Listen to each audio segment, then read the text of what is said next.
Assalamualaikum warahmatullahi wabarakatuh. So today we're going to present about generic pharmaceutical production for CMT246, Pharmaceutical and Food Technology. So before we start, I would like to introduce myself. Hi, my name is Farah Alia binti Shahrizal, but you can call me Farah. Hi, my name is Nur Alia Nabila and you can call me Alia. So first, I will start with the background of Royce Pharma Manufacturing Sdn Bhd Nilai Negeri Sembilan. Royce Pharma Manufacturing Sdn Bhd or Royce Pharma is a dynamic, vibrant, progressive pharmaceutical manufacturing company. To compete with both local and foreign producers, Royce produces generic pharmaceutical at a reasonable cost. Pharmaceutical that are generic are bioequivalent and therapeutically equivalent to branded drugs that have lost market exclusivity of patent protection.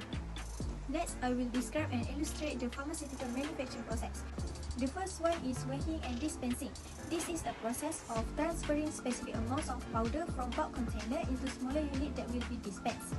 This two-unit operation can be seen inside a warehouse during bulk product manufacture. These are two common very critical activities in pharmaceutical industry. They set up the foundation of the final drug. To prevent contamination to the surrounding environment, primary and secondary must be present to provide a good ventilation flow and suppress the formation of fumes or dust clouds. The second one is granulation, process of creating granules by combining one or more powder particles through compression activities with binding agents. The process is where primary powder particles are made to endure to form larger multi-particle entities called granules. Pharmaceutical granules typically have a size range between 0.2 and 4.0 mm depending on the subsequent use of the granules.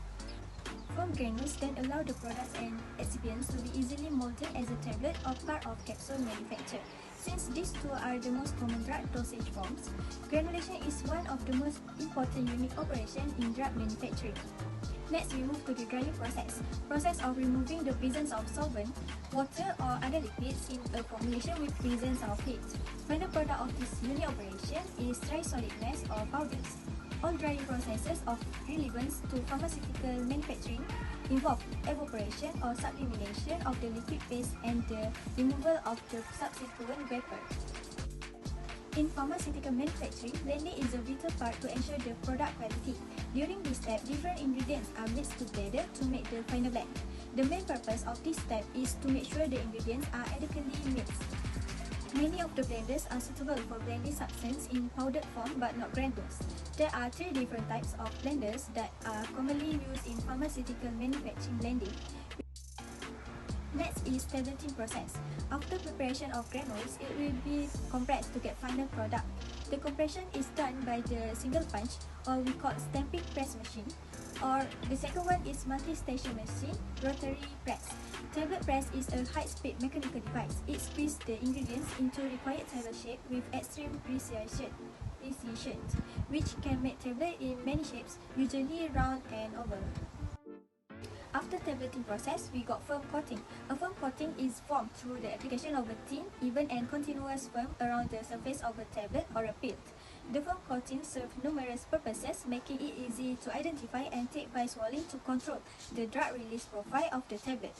It is typically the most commonly used type in tablet coating, often complex and technologically advanced, using computational modeling and multiple coating techniques to achieve desired result. Tablets are typically coated using a process that involves spraying a thin polymer film on the surface of the tablet core. The tablet coating solution, which is formulated with specific ingredients like pigments, polymers, and plasticizer, is sprayed onto the rotating tablet bed, and the solvent is typically water, is evaporated from the surface using hot air. This will leave a thin film on the surface of the tablet core.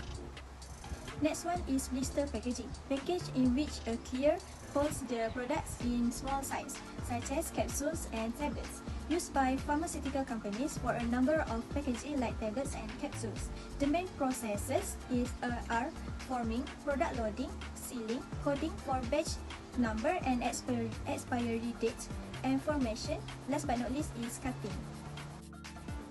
Last but not least is packaging and hologram paste.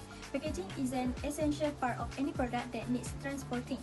It helps to prevent damage during delivery, provides the information needed to reach its intended intended destination and even focuses on keeping the handlers and consumers safe. Registration of new generic product require 9 steps.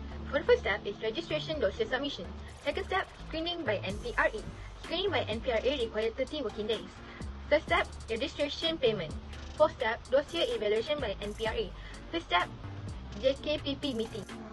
For the fifth step is JKPP meeting. JKPP meeting needs to be done every 2 weeks before DCA meeting. Sixth step is Drug Control Authority meeting. This Drug Control Authority meeting will be held first week Thursday at 2 p.m. every month for every year. And then issuance of product certificate. Eighth step is manufacturing product license list. And then ninth step is start manufacturing new product. Labeling is important because labeling acts as a unique identifier to prove authenticity to healthcare professionals, but it also ensures that active ingredients and concentrations are clearly understood.